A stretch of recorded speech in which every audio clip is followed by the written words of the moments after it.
Habakkuk അധ്യായം 1. Habakkuk പ്രവാചകൻ ദർശിച്ച പ്രവാചകം. യഹോവേ, എത്രത്തോളം ഞാൻ അയ്യം വിളിക്കുകയും നീ കേൾക്കാതിരിക്കുകയും ചെയ്യും. സാഹസം നിമിത്തം ഞാൻ എത്രത്തോളം നിന്നോട് നിലവിളിക്കുകയും നീ രക്ഷിക്കാതിരിക്കുകയും ചെയ്യും. നീ എന്നെ നീതികേട് കാണുമാറാക്കുന്നതും പീഡനം വെറുതെ നോക്കുന്നതും എന്തിന്? കവർച്ചയും സാഹസവും എൻ്റെ മുമ്പിൽ ഉണ്ട്. കലഹം നടക്കുന്നു, ശണ്ഠ ഉളവായി വരും. അതുകൊണ്ട് ന്യായപ്രമാണം അയഞ്ഞിരിക്കുന്നു, ന്യായം ഒരു നാളും വെളിപ്പെട്ടു വരുന്നതുമില്ല. ദുഷ്ടൻ നീതിമാനെ വളഞ്ഞിരിക്കുന്നു, അതുകൊണ്ട് ന്യായം വക്രതയായി വെളിപ്പെട്ടു വരുന്നു. ജാതികളുടെ ഇടയിൽ ദൃഷ്ടി വെച്ച് നോക്കുവിൻ, ആശ്ചര്യപ്പെട്ട് വിസ്മയിപ്പിൻ. ഞാൻ നിങ്ങളുടെ കാലത്ത് ഒരു പ്രവൃത്തി ചെയ്യും, അത് വിവരിച്ചു കേട്ടാൽ നിങ്ങൾ വിശ്വസിക്കുകയില്ല. ഞാൻ ഉഗ്രതയും വേഗതയുമുള്ള ജാതിയായ കൽദയരെ ഉണർത്തും. അവർ തങ്ങളുടേതല്ലാത്ത വാസസ്ഥലങ്ങളെ കൈവശമാക്കേണ്ടതിന് ഭൂമണ്ഡലത്തിൽ നീളെ സഞ്ചരിക്കുന്നു.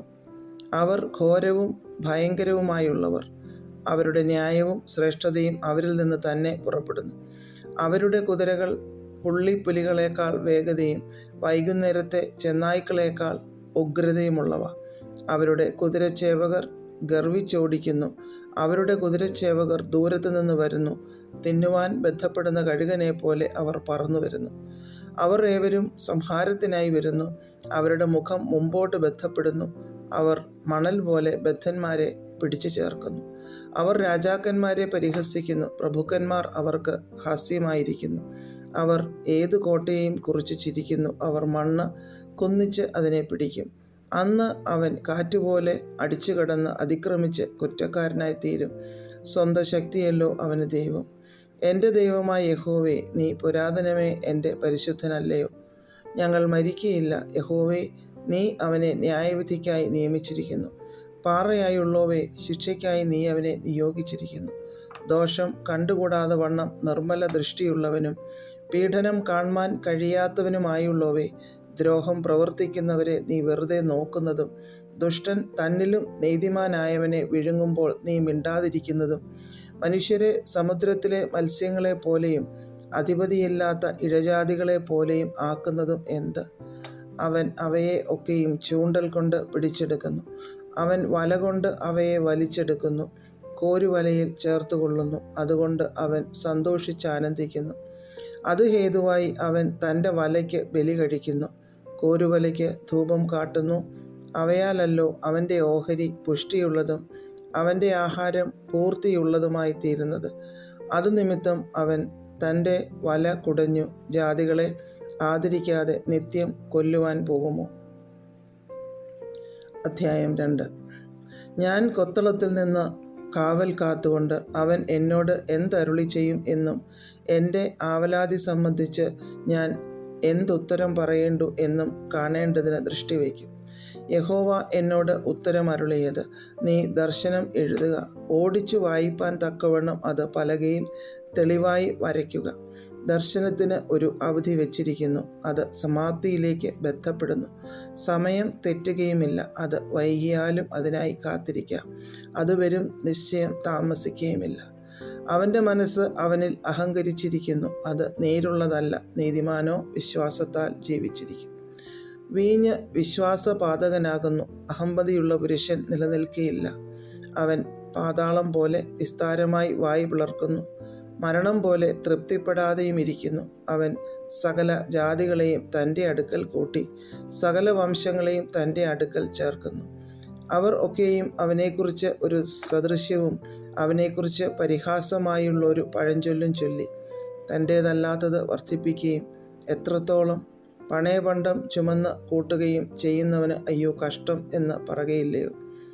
നിന്റെ കടക്കാർ പെട്ടെന്ന് എഴുന്നേൽക്കുകയും നിന്നെ ബുദ്ധിമുട്ടിക്കുന്നവർ ഉണരുകയും നീ അവർക്ക് കൊള്ളയായിത്തീരുകയും ഇല്ലയോ?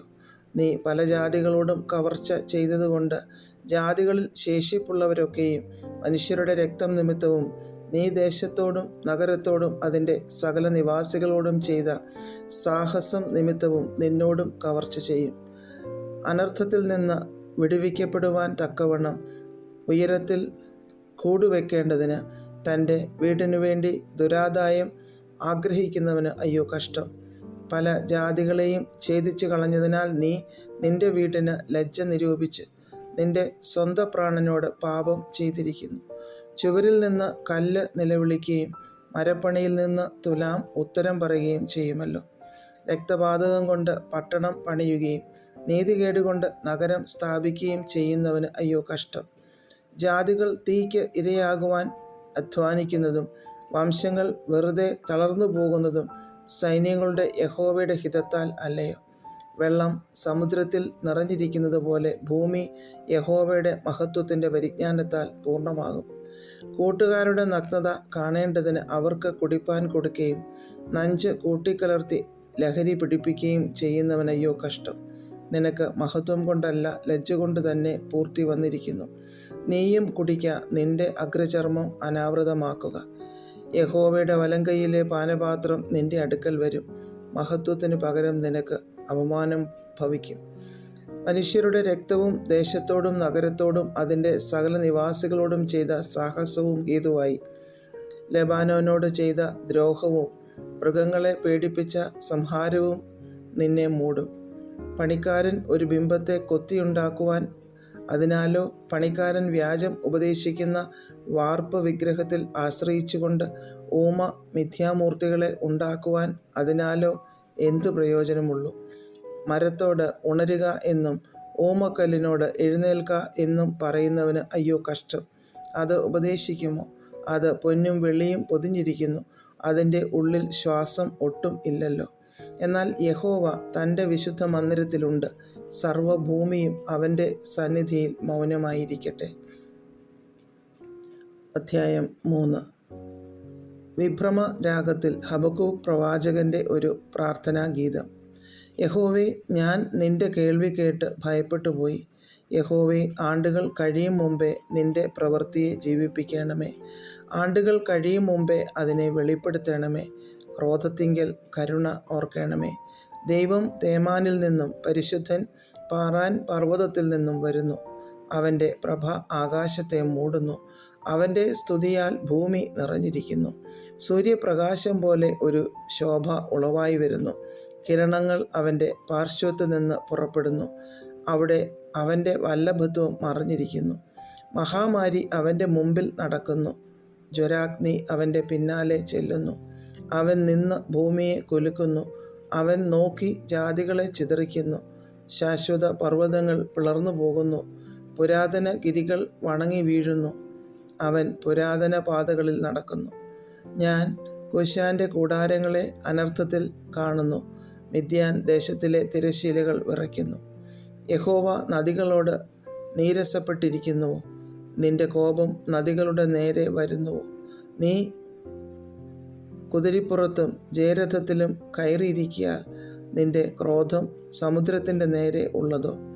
നിന്റെ വില്ല് മുറ്റും അനാവൃതമായിരിക്കുന്നു. വചനത്തിൻ്റെ ദണ്ഡനങ്ങൾ ആണകളോട് കൂടിയിരിക്കുന്നു. നീ ഭൂമിയെ നദികളാൽ പിളർക്കുന്നു. പർവ്വതങ്ങൾ നിന്നെ കണ്ട് വിറയ്ക്കുന്നു. വെള്ളത്തിൻ്റെ പ്രവാഹം കടന്നു പോകുന്നു. ആഴി മുഴക്കം പുറപ്പെടുവിക്കുന്നു. ഉയരത്തിലേക്ക് കൈ ഉയർത്തുന്നു. നിന്റെ അസ്ത്രങ്ങൾ പായുന്ന പ്രകാശത്തെങ്കിലും മിന്നിച്ചാടുന്ന കുന്തത്തിൻ്റെ ശോഭയെങ്കിലും സൂര്യനും ചന്ദ്രനും സ്വഗ്രഹത്തിൽ നിൽക്കുന്നു.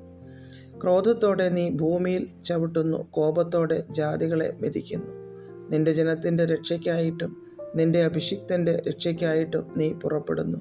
നീ ദുഷ്ടൻ്റെ വീട്ടിൽ നിന്ന് മോന്തായം തകർത്ത് അടിസ്ഥാനത്തെ കഴുത്തോളം അനാവൃതമാക്കുന്നു. നീ അവൻ്റെ കുന്തങ്ങൾ കൊണ്ട് അവൻ്റെ യോദ്ധാക്കളുടെ തല കുത്തിത്തുളയ്ക്കുന്നു. എന്നെ ചിതറിക്കേണ്ടതിന് അവർ ചുഴലിക്കാറ്റ് പോലെ വരുന്നു. എളിയവനെ മറവിൽ വെച്ച് വിഴുങ്ങുവാൻ പോകുന്നത് പോലെ അവർ ഉല്ലസിക്കുന്നു. നിന്റെ കുതിരകളോട് കൂടെ നീ സമുദ്രത്തിൽ പെരുവെള്ളക്കൂട്ടത്തിൽ തന്നെ നടകൊള്ളുന്നു. ഞാൻ കേട്ടു, എൻ്റെ ഉദരം കുലുങ്ങിപ്പോയി. മുഴക്കം ഹേതുവായി എൻ്റെ അധരം വിറച്ചു. അവൻ ജനത്തെ ആക്രമിപ്പാൻ പുറപ്പെടുമ്പോൾ കഷ്ടദിവസത്തിൽ ഞാൻ വിശ്രമിച്ചിരിക്കേണ്ടത് കൊണ്ട് എൻ്റെ അസ്ഥികൾക്ക് ഉരുക്കം തട്ടി ഞാൻ നിന്ന നിലയിൽ വിറച്ചുപോയി.